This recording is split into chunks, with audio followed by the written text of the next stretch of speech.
There's breaking news that RFK has now withdrawn from the presidential race and he'll be giving his nomination, there is word, to Trump in the next 24 hours. So we're expecting some change. Now, I've been watching RFK Jnr. and his presentations that he's given for the last 4 years internationally regarding the COVID outbreak and the vaccine policies. And he's spoken extremely well on behalf of America and the citizens of the world concerning the corruption in the pharmaceutical industry and the vaccines that were rolled out hastily during COVID 2020, 21, 22, which started under the Trump administration. If you remember, Operation Warp Speed was under Trump's watch. And in my opinion, and by the Holy Spirit's word, with the season that's coming up and the moves that Kamala Harris is making on the public platform without any restraint in regard to the things that she's prepared to say, she's winning popular support among younger people, and she's using her diversity, equity, inclusion, female,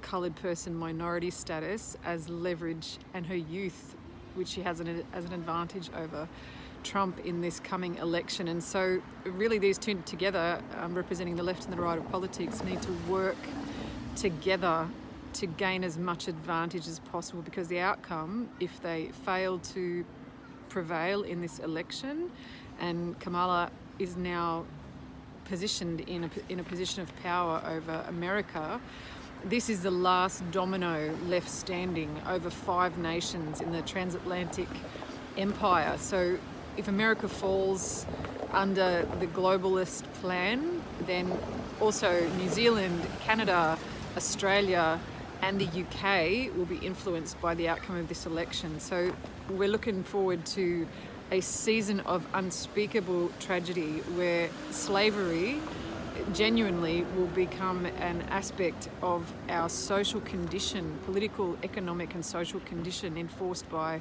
globalist policies, which these people in the DNC, Kamala Harris and her party, are prepared to push through without limitation, without restraint.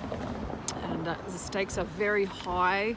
My word to RFK Jr. on the eve of his announcement to endorse Trump is this: Trump needs to apologise for the vaccine fast-tracking experimental technology, for the damage it has caused to blow them out of the water.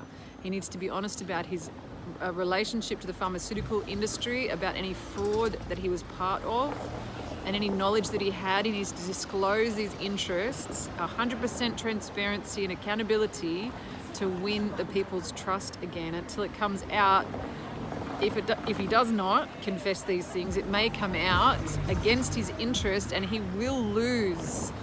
That's my expectation, because the DNC and RFK are aware that Trump has an interest and was aware of what was going on behind the scenes. This needs to be atoned for publicly. This needs to be brought out voluntarily to garnish, to galvanise the support of the people and to restore public trust in institutions. There needs to be full disclosure regarding the policies that were implemented and Trump's involvement in that, for these two to work together and for the rest of us not to come under the hand of the influence of the pharmaceutical companies, to be saved from what's coming up next, which is a season of unspeakable tragedy, bloodshed abroad, and slavery.